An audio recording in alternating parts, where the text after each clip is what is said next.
Hi, everybody. I'm John Kiriakou, and welcome back to the briefing room. People often ask me what is the most dangerous tool or tools that the CIA has in its possession. And sometimes I tell people on podcasts about these devices that seem to come straight out of a James Bond movie. And then the comment section goes, "Oh, you're making this up. There's no way that you're telling the truth." Well, the truth is that much of it has already been made public. It's called Vault 7. Information about it was given to WikiLeaks, and it was allegedly leaked by a man by the name of Joshua Schulte. Before I get into the tech, I want to tell you about Joshua Schulte. Josh Schulte was a CIA software engineer who was convicted on 9 Espionage Act related counts for allegedly giving WikiLeaks an enormous collection of classified CIA documents that became known as Vault 7 or the Vault 7 revelations. Schulte denied being the source, and prosecutors built a case based on circumstantial evidence. They said that Schulte had the technical ability to access the material, but that he was angry with his bosses and coworkers, and that he was sophisticated enough, get this, to cover his tracks. Let me explain. They said, "We have no evidence that he did this, but the reason we have no evidence is that he is so smart that he covered up the evidence." At first, it was a hung jury. They just couldn't decide if he was guilty or not guilty. He was tried a second time. He made a terrible mistake of representing himself, and he was found guilty on all charges. Vault 7 was an extraordinary collection of documents detailing some of the CIA's most sophisticated hacking and surveillance capabilities. WikiLeaks began to publish the files in March of 2017, and the CIA absolutely lost its mind. The Wall Street Journal prepared a clip that does a very good job of explaining what Vault 7 was. Let's go to that clip. WikiLeaks released thousands of documents and files that it says expose hacking tools used by the Central Intelligence Agency. The leaks purportedly show that the CIA is capable of hacking smartphones, computer operating systems, automobiles, messenger applications, and even internet-connected televisions. The series of files, dubbed Vault 7, consists of 8,761 documents and files allegedly from the CIA's Center for Cyber Intelligence. Though many of the tools detailed in the documents are the kind of things you'd expect from an intelligence agency, they provide an unprecedented blueprint for how the CIA could hack individuals they're spying on. Here's how they could work. Say CIA operatives are investigating a suspect in France we'll call John. According to the leaks, CIA hackers operate out of the U.S. consulate in Frankfurt, Germany, using it as a base to cover Europe, the Middle East, and Africa. From the confines of the consulate, the CIA can track John's activities around France. The CIA purportedly has a few techniques it can use to hack into versions of Apple's iOS, the mobile operating system used in iPhones. The WikiLeaks documents detail malware, allegedly used as a hacking tool, that appears to remain on an iPhone even after it has been rebooted, a technique known as persistence. To gain access to phones and other devices, the CIA would exploit zero-day bugs, previously unknown flaws in the operating system's code, that they would collect and store. If the CIA hacks John's phone, it can bypass the encryption of messenger apps like WhatsApp, Signal, Telegram, and Confide that John uses, and collect voice, audio, and messages before the applications encrypt John's text. To track his movements, the agency can activate the camera and microphone on John's phone without him knowing and retrieve his geolocation. Even if his cell phone's powered off, the documents describe how the CIA can hack other internet-connected devices to monitor John's activity. Working with British intelligence, the CIA developed an attack that can place Samsung smart TVs in a fake off mode. So while the TV appears turned off, in reality, it's functioning as a bug and recording his conversations in the living room. The CIA also apparently has the capability to target John's wireless internet router to connect to his infected computer or access files. American CIA hackers can also allegedly leave false breadcrumbs to mask the operation's fingerprints and make it appear that it was carried out by another country. Yeah. Wow. Sean Roche, who was the CIA's deputy director for digital innovation, reportedly described this leak as a digital Pearl Harbor. Federal prosecutors in this case called it one of the most damaging acts of espionage in American history. And according to later reporting, CIA officials were so furious and so embarrassed by Vault 7 that the agency under Mike Pompeo discussed extraordinary options for dealing with Julian Assange, the founder of WikiLeaks, including plans to kidnap him, or if that were to be unsuccessful, to kill him in broad daylight in the center of London. Vault 7 showed that the CIA had developed tools capable of exploiting vulnerabilities in some of the technology that millions of ordinary people use every day. I'm sitting 15 feet from a Samsung smart TV. Now, I don't discuss classified information in my living room, but a lot of people do. Or not even classified information so much as sensitive information. Well, the CIA, if it wants it, it can get it. One of the most famous revelations involved these smart TVs. According to the documents, the CIA and its partners developed a tool that could make a television appear to be turned off, as you saw in the video, while using its microphone to record conversations in the room. Schulte's legal troubles went well beyond Vault 7. Federal investigators also discovered child sexual abuse material while searching his devices, leading then to additional charges and additional convictions. Those crimes are horrifying, and nothing about the public importance of Vault 7 diminishes them. But neither do those crimes erase what Vault 7 revealed. Now, Josh Schulte was sentenced to 40 years in prison. He'll likely die in prison. And not just prison. He didn't go to what some people used to call Club Fed or a low security prison. He's in a supermax. When he entered prison, he was first sent to MDC Brooklyn, the Metropolitan Detention Center in Brooklyn. It is known as one of the harshest and most difficult prisons anywhere in America. Because of the severity of this crime, because of the import of the crimes for which he was convicted, he's not moving down to a medium security prison or a low security prison. He's going to spend probably the rest of his life in a maximum. Now, there are other things that we learned from the Vault 7 revelations. One of the things that's important that you heard in that clip was the issue of breadcrumbs. What a breadcrumb is a false hint that's left on a digital trail, a breadcrumb on a trail. In this case, what a breadcrumb is just one line of code, or maybe even one word of code that's left for someone to find in a hack. But the code is written in Russian, or in Farsi, or in Chinese.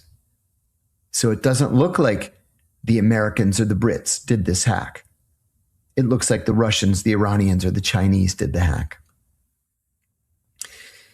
Vault 7 is also known as the crown jewels of the CIA. Now, the CIA had no official response to Josh Schulte's revelations, other than this comment that this was a digital Pearl Harbor. It was, if you're a CIA leader. It was a digital Pearl Harbor. I, for one, am glad to know what the CIA can do against me as a private citizen. But at the same time, it exposes these highly classified secrets to hostile foreign powers. One of the things that wasn't in that clip was another revelation coming out of Vault 7, that the CIA can remotely take over by hacking the computer in your car. Now, why would they do that? Why would they hack into the computer that runs your car? I can tell you why. To take over the car to drive you off a bridge, or into an abutment, or into a tree, so that it looks like it was just a terrible accident when they find your dead, mangled body. Or it looks like a suicide. It doesn't look like you were assassinated by remote control from a long distance by the CIA. Have you ever wondered what it feels like to shoot with the same precision tech used by U.S. Special Forces? Well, good news. After years of research and development, MCG Tactical just dropped something incredible. The Stinger Combat Sight. This is not your average red dot. Using holographic technology, once reserved for elite military and law enforcement, the Stinger delivers crystal clear precision, so accurate you could hit a dime at 300 yards without even trying. This is the exact same level of technology used by the pros, but here's the twist. Most sites like this go for $600 or more, and people happily pay it. But right now, through an exclusive deal with MCG Tactical, you can get this mil-spec site for under $200, and it gets better. For my listeners, you're getting 67% off, and they're covering the shipping costs. Seriously, this is something you are not going to want to miss. Just scan the QR code or go to mcgtac.com/John Sting to get yours today. The only catch, supply is tight, and these things are flying off the shelves. So if you want a site built for the best, now is your shot. Grab yours before they have to shut down orders. That is mcgtac.com/John Sting. Another part of Joshua Schulte's case was the length of this sentence. Many observers thought that Schulte was going to get 20 years for this. I mean, this was a serious crime, if indeed he was guilty of it. But 20 years is a long time. 2 decades in prison. I mean, the traitor Jonathan Pollard got 30, and his information went directly to the KGB. Josh Schulte got 40. Why? Because this wasn't really just about Josh Schulte. This was about a chilling effect. This was a message to all CIA employees saying, you're thinking of going public? Look what we did to Joshua Schulte. Do you want to die in an 8 by 10 foot cell 40 years from now? Because you will. It's not an accident that there haven't been similar leaks of technical data from the CIA. Everybody watched the Joshua Schulte trial. The Justice Department, it was revealed just recently, has just subpoenaed a journalist named Matthew Cole. Matthew Cole is a freelance reporter. He had been doing some work for the New York Times, and he had reported on a failed Navy SEAL Team 6 mission that had taken place inside North Korea. The Justice Department wants to know who talked to him, who told him about this top secret mission. Most people are talking about this in terms of attacks on press freedom. I'm talking about it because Matthew Cole put me in prison. So here are the facts of the case. The Department of Justice has investigators who are seeking Matthew Cole's testimony about 2 years worth of information about his contacts and about conversations that he had with those contacts as the DOJ investigators try to identify Cole's sources for the article about this very sensitive, as I said, top secret operation in North Korea. Matthew Cole's lawyer said in a statement, quote, Mr. Cole has dedicated his professional life to bringing official misconduct to light and informing the public about the workings of its government, unquote. His client, he added, quote, will not be intimidated from continuing that important work.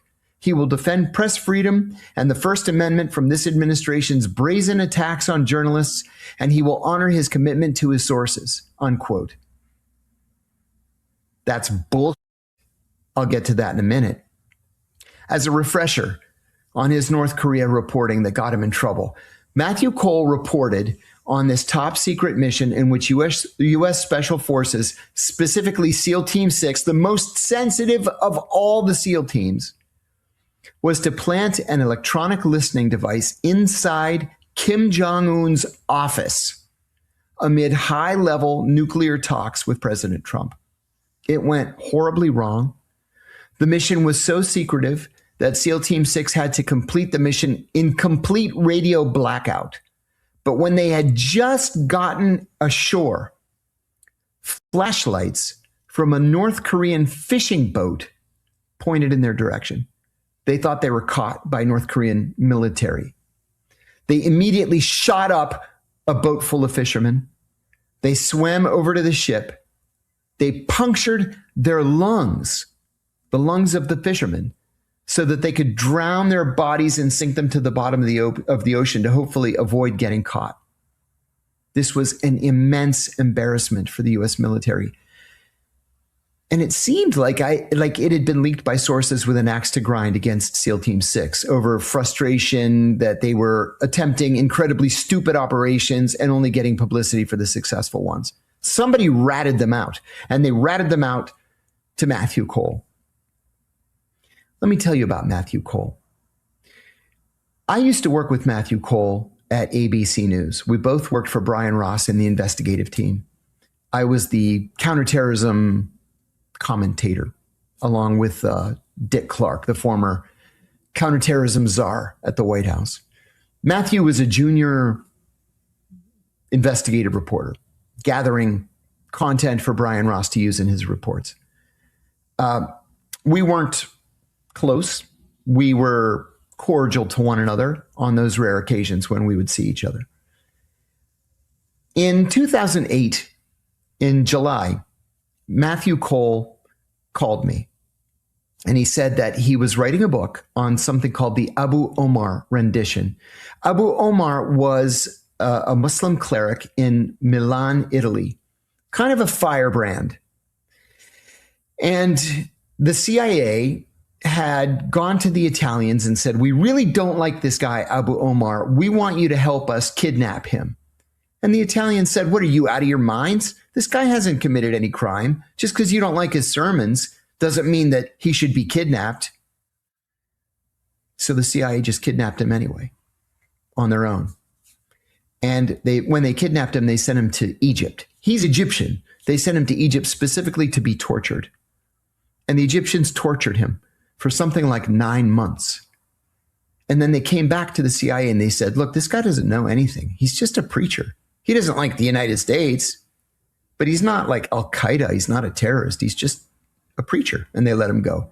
And he returned to Italy, and he told the story of his kidnapping and rendition to Italy. The Italians were furious. And so they issued arrest warrants for all of the CIA people involved in the operation. Everybody was undercover, but every single one of them made a mistake with their cover. You're undercover, some made up name, and then you use the hotel phone to call your wife in your true name. Or you're undercover and you go souvenir shopping and you use your actual credit card in your real name. They were able to identify every one of these guys. Almost all of them escaped. A couple of them had like serious multiple felony arrest warrants issued against them. This was an operation that caused immense embarrassment to the CIA. So Cole was writing this book about it, and he emails me, and he says, I have this list of 12 names. Do you know any of these guys who I could interview for my Abu Omar book? And I looked at the names. I said, I don't know who any of these people are. I can't help you. He sent me a second email with a list of another 12 names. And he said, can you introduce me to any of these people? And I said, look, kidnapping wasn't my thing at the CIA. You obviously know this issue far better than I do. The only thing I know about Abu Omar is what I've read in the Washington Post. I don't know any of these people. And then he sent me a third email. And he said, what about the guy that you mention on page 160 something of your first book? I think his name is John. And I said, oh, you're talking about John Doe. I don't know whatever happened to him. He's probably retired and living in Virginia somewhere. I forgot about it. 3.5 years later, I was arrested by the FBI and charged with 5 felonies, including 3 counts of espionage.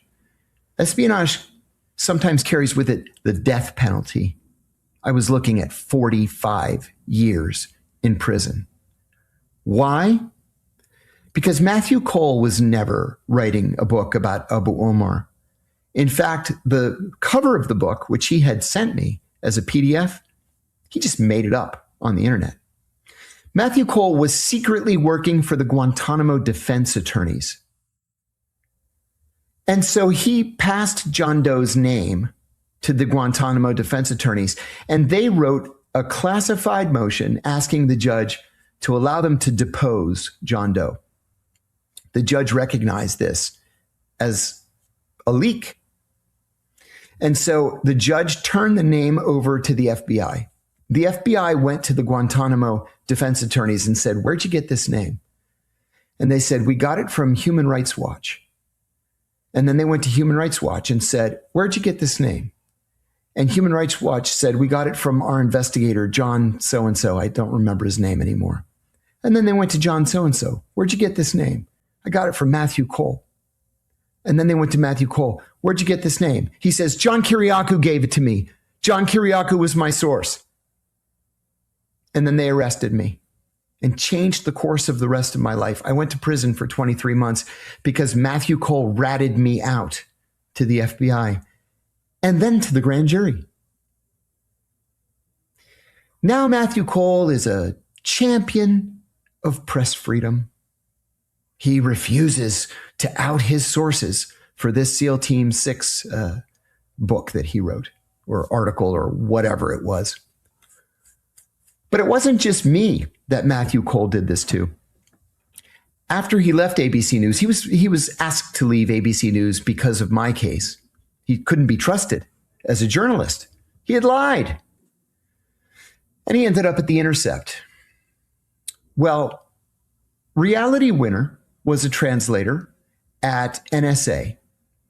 And she believed that the Russian government was helping the Trump 2016 campaign committee to win the 2016 election. And so she sent a one-page classified analysis about Russia and Russian involvement in the 2016 election to The Intercept. Matthew Cole received it. Now, on The Intercept's webpage, they always say, "Hey, if you have classified information, here's our encryption key, send it to us. We'll break the story." So Reality Winner sent this one-page analysis to The Intercept. It went to Matthew Cole. And what did Matthew Cole do with it? He scanned it. He emailed it to NSA and said, "Is this a real NSA document? But this is a guy who's supposed to be a seasoned national security investigative journalist. He's so stupid that he didn't know that in the intelligence community, to guard against leaks, whenever you print a document, your employee ID number is embedded in the dot of an I or in a period at the end of the sentence.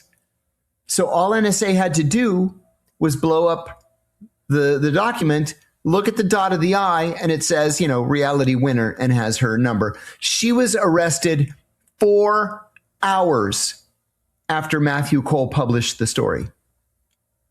She did 5 years and 3 months in prison because of Matthew Cole. And guess what? The story's not over. There was also a courageous FBI agent by the name of Terry Albury. I'm proud to say that Reality and Terry are friends of mine now. Terry Albury had filed a case against the FBI for racial discrimination. The FBI is notoriously racist. He was a special agent in the FBI's Minneapolis office, passed over for promotion despite being even more competitive than many of the white FBI officers who had been promoted ahead of him. And so a study was done, an internal study about racism at the FBI. He took a picture with his phone of the screen where he had the document up on the screen. And then he sent an encrypted version of it to The Intercept. It was received by Matthew Cole. And Matthew Cole outed him to the FBI. And Terry Albury was arrested and charged with espionage and convicted and sent to prison. I actually tweeted at The Intercept when this happened. And I said, "Hey, Intercept, serious question. You guys aren't really that stupid, are you? You aren't really that bad at journalism, are you? You're really just a front for the FBI, right?" Matthew Cole left The Intercept and has been a freelance journalist ever since. I don't know how the man feeds himself. But now, all of a sudden, he's a champion for freedom of the press. I'm going to follow this case very closely, and I'll update you as soon as there's a development. Let me tell you what's happening while the legacy media sleeps. This could be the biggest story of the decade, and you won't hear a word about it from the traditional talking heads. I spent years inside the US government. If that experience taught me one thing, it's this: pay attention to what governments do, not what they say. So watch what China is doing. They shut down paper gold trading at 4 of their largest banks. Same move, same day. They keep physical gold wide open, build a new settlement system through Hong Kong, and expanded their vault capacity tenfold. The official explanation is that they're protecting retail traders from volatility. I've read a lot of official explanations in my life. This one doesn't hold up. China's trade surplus, about $1.2 trillion a year. Their gold imports, about 940 tons a year. Divide one by the other, and you get what gold would have to be worth if China ever pays its bills in gold instead of dollars. $38,000 an ounce. That's just simple math.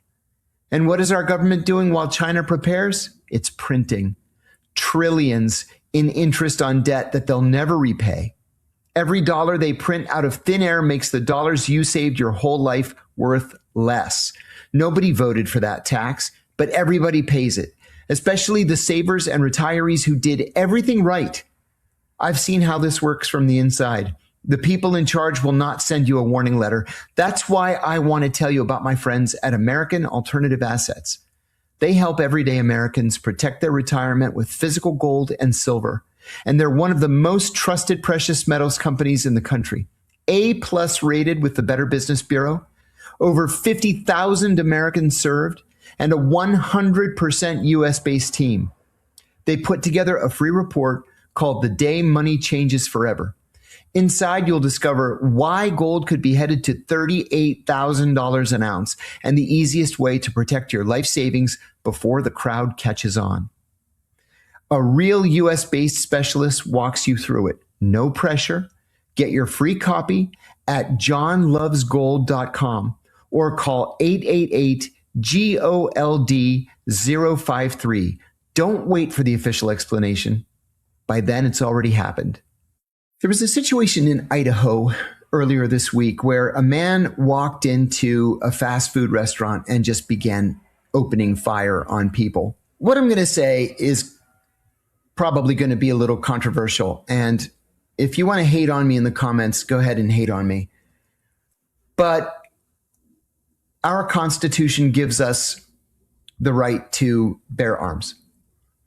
I've always considered myself to be a progressive, a leftist. But I feel very, very strongly about my right to carry a gun. I lost my right to carry a gun because I have a felony conviction. I'm appealing that to the Department of Justice right now. But the reason why this massacre wasn't far, far worse is because an honest citizen was carrying a gun. I mean, wouldn't it be wonderful if there were no guns for anybody? You know, and we could be like, I don't know, Sweden or whatever. But we're not like Sweden. That's not the reality. The reality is we have lots and lots and lots of guns in this country. And what protects us from the criminals, because the cops can't always do it, is honest citizens with their own weapons.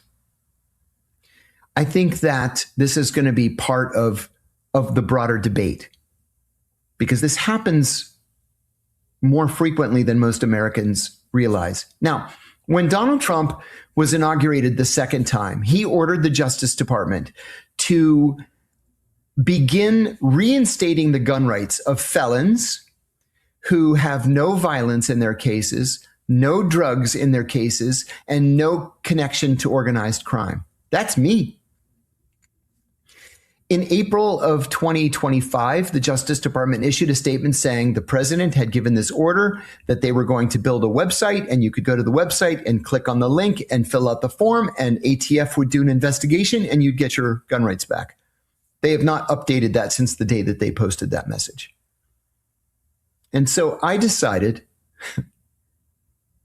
because in the words of a formerly, in the words of an attorney that I once went against, I'm a litigious prick. And so I'm going to file a suit against the Department of Justice to get my gun rights back.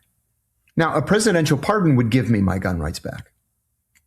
And so I've applied for a presidential pardon. I have both broad and deep support for a presidential pardon, but I can't count on a pardon. The CIA doesn't want me to be pardoned institutionally.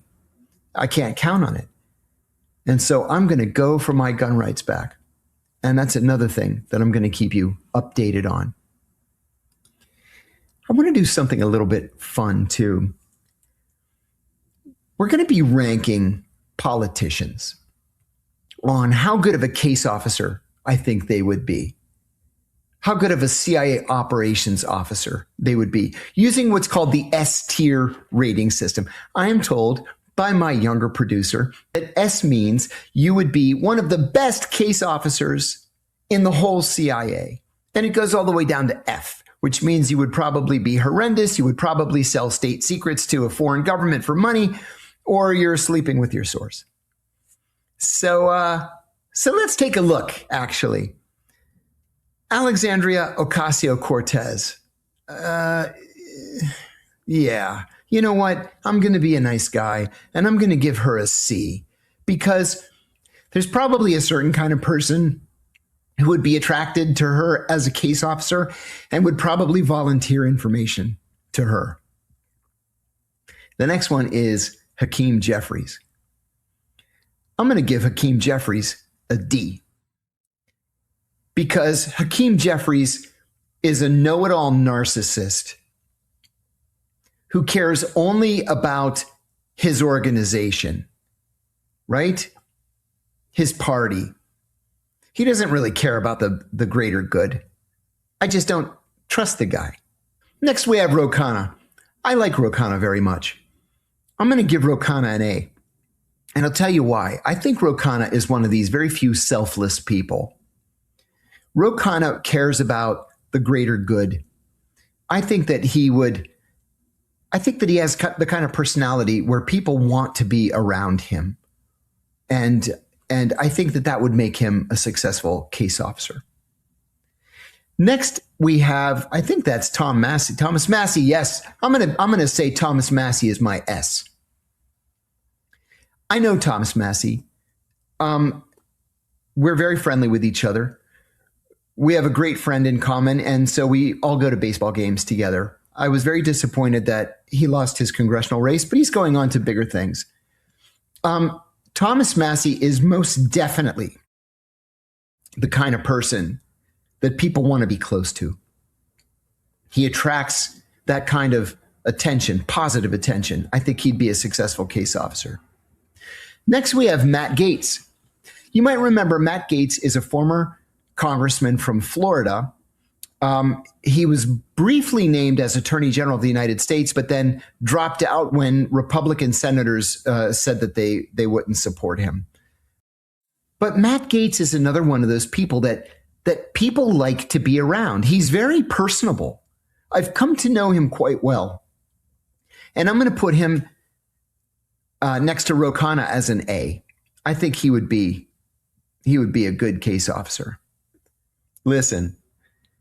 Next, we have Max Miller.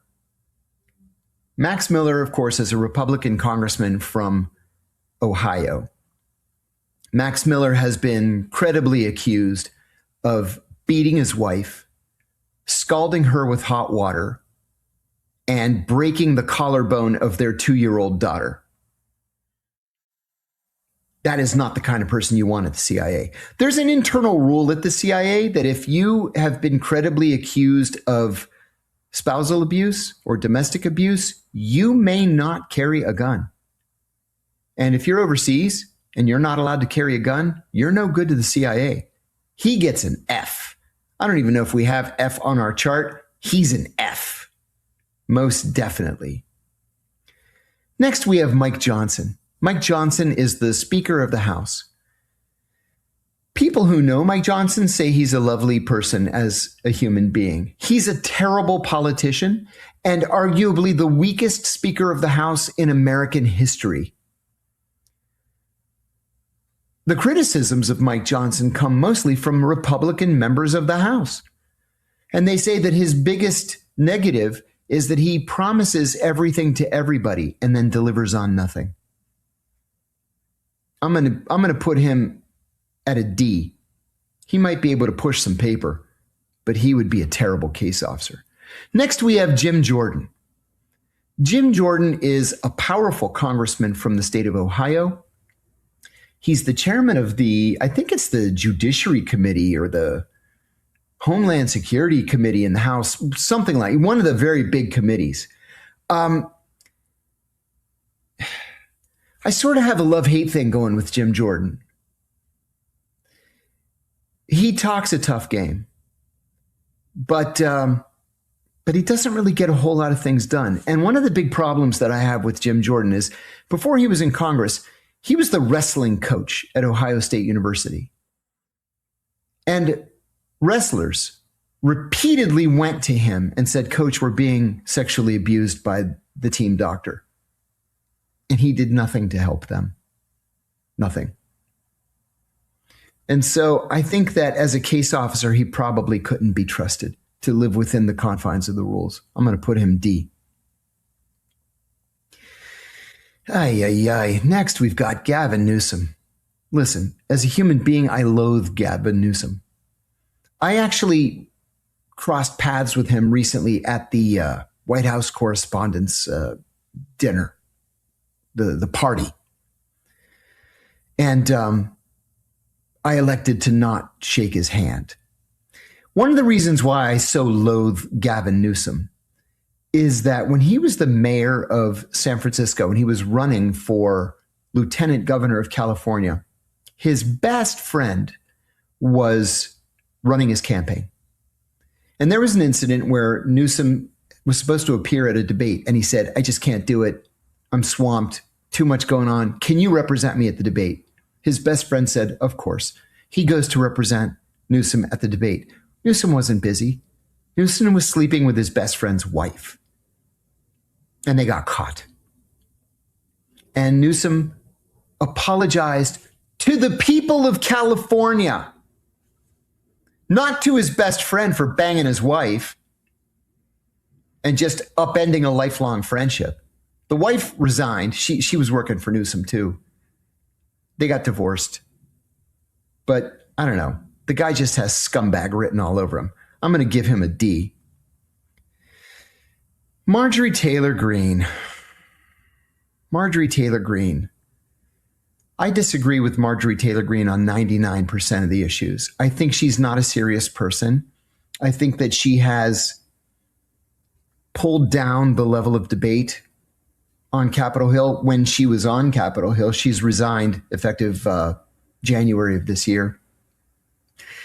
But the thing that bothers me the most about Marjorie Taylor Greene is I think she's just not very bright. I hate to say that.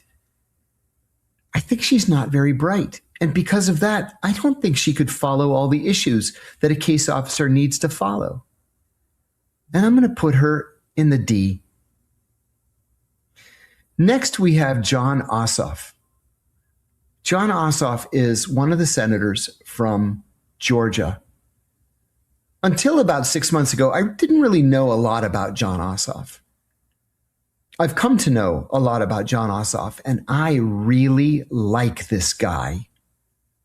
First of all, as an aside, his grandfather on his mother's side was Australian, and he was one of those heroes who parachuted onto the island of Crete in the middle of the night to drive the Nazis out of Crete and thus out of Greece, one of the heroes of the liberation of Greece during World War II.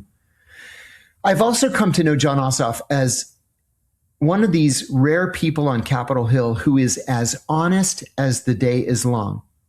You don't have to like all of his politics or his policies, but this guy belongs with Thomas Massey as an S. Honest, exactly the kind of person you would want as a CIA case officer. Marco Rubio. This is probably the toughest one. And it's tough because Marco Rubio is really, really smart. But he's really, really wrong on so many of these issues. If Marco Rubio were in the CIA when I was in the CIA, he would be one of these guys jumping up and down to invade Iraq, invade Iraq, invade Iraq. Well, we said at the time that that was nuts. But the decision has been made and we invaded Iraq anyway.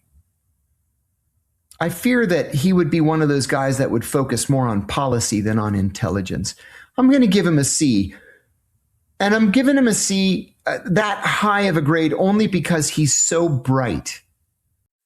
But I think he would be far better, in politics, let's say, than in intelligence.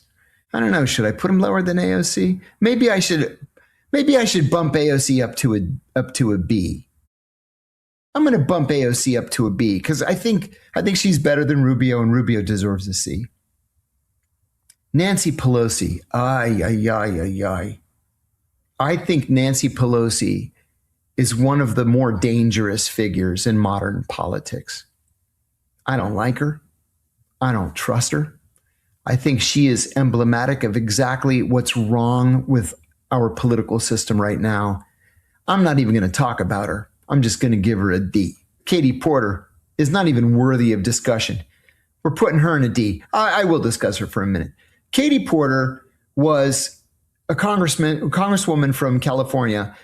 I never saw anybody that was so publicly, obviously, blatantly trying to be president than Katie Porter. She was in Congress, but she wanted to be a senator. No, she wants to be a governor. No, she wants to be the mayor of Los Angeles. No, she wants to be president of the United States. It's like, lady, pick a job and stick with it.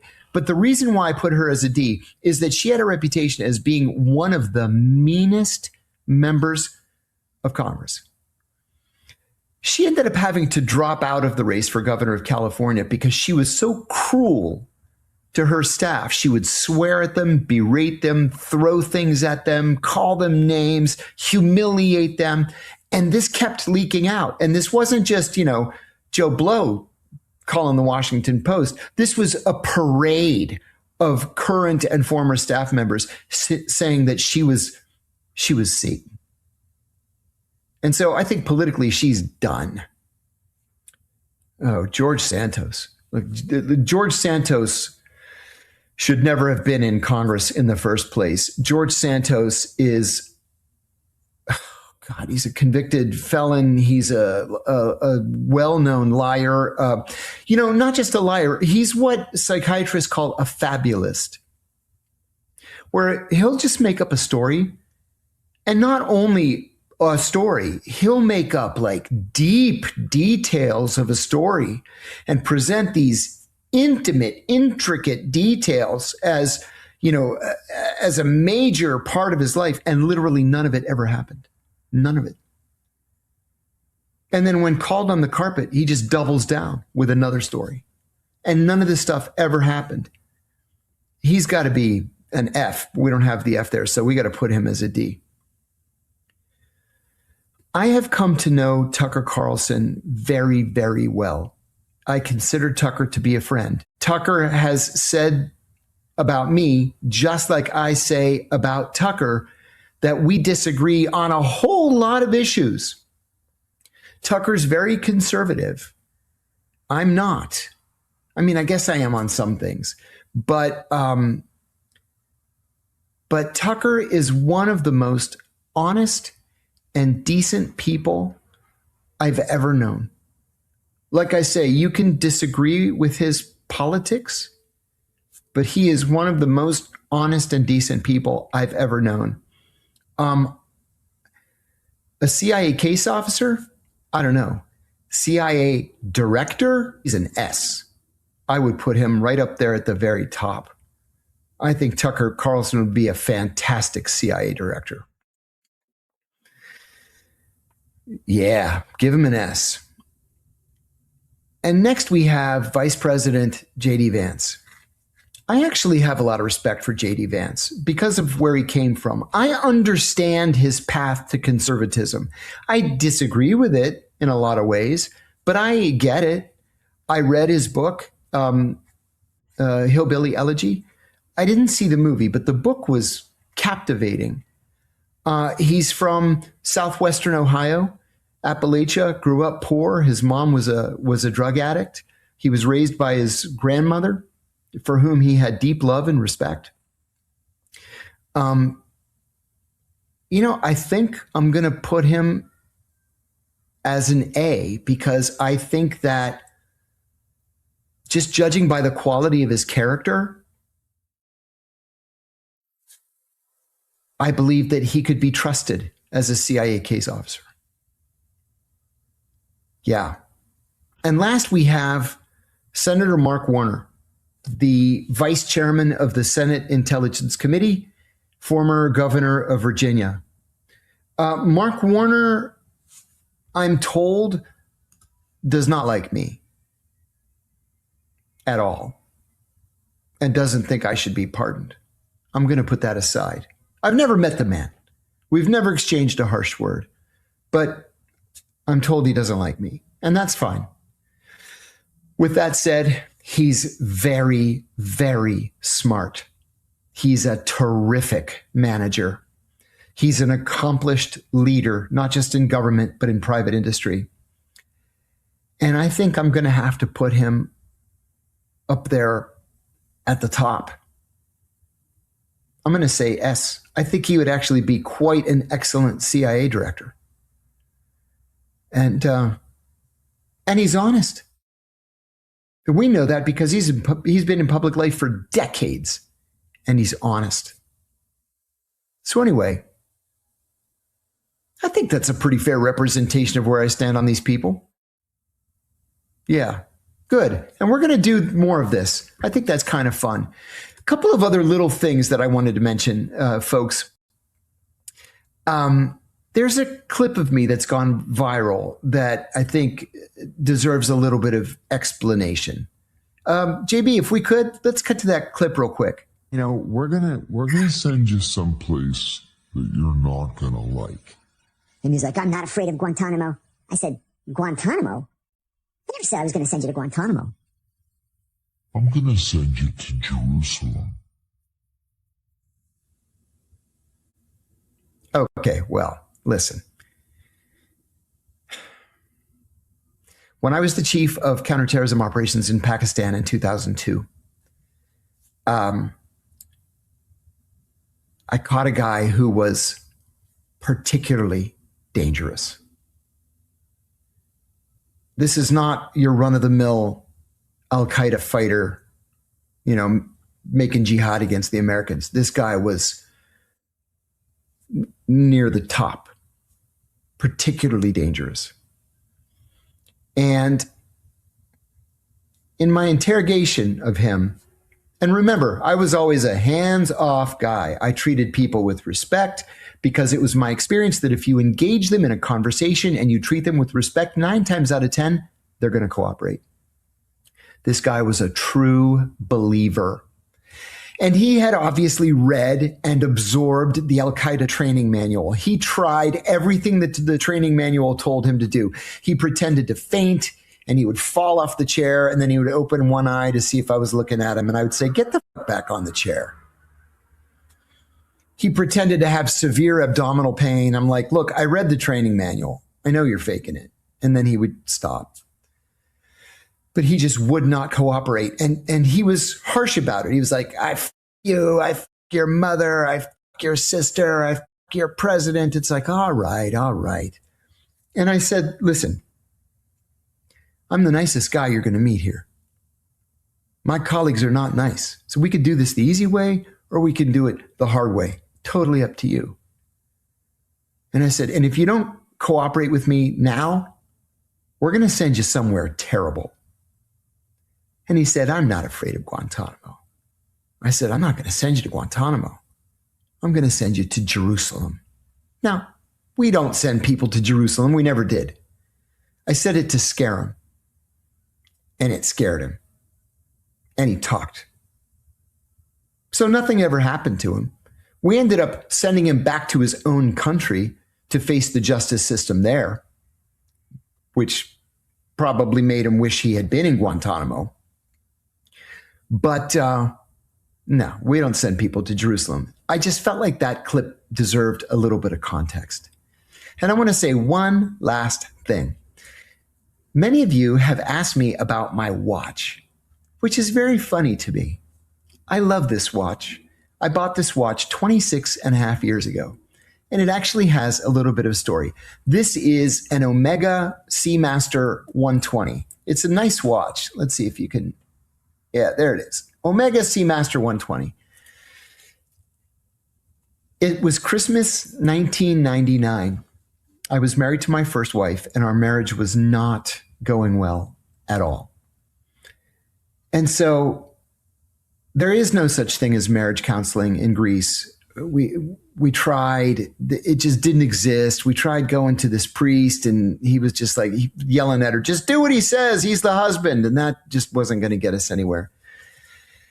So it was Christmas, and I decided to go hog wild. And I bought her this gorgeous, heavy $2,000 gold necklace. I bought her this 6-book set that she really wanted. I bought her a beautiful dress to wear at parties. And she bought me a white button-down shirt. That was it. And I was offended and disappointed. Well, the day after Christmas, December 26, 1999, I had to fly to a European country to recruit an asset. I had been developing this guy. It was just, the situation was very sensitive. We decided to fly to another country, and that way we could sit in public and have a good conversation and formalize our relationship. So I'm in the Athens airport in the duty free, and I saw this watch. And I thought to myself, I need a watch. I was wearing, a $35 Timex Indiglo watch, if you remember those from the 90s. And I thought, you know what? I'm the only one working. It's my money. Merry Christmas to me. And I bought myself this watch. And I love it. And I've been wearing it ever since. It's been 26 and a half years. Omega makes a fantastic watch. And it's considered a luxury brand, but it's not like a lose your mind luxury brand like, Patek Philippe or Baume & Mercier or something like that. Love my Omega. Thanks for asking. Folks, we really, really appreciate you watching the show. Thank you for subscribing. Thank you for your questions. Please keep them coming. We're going to do lots more, and we wish you all the best. I'm John Kiriakou, and this is Briefing Room.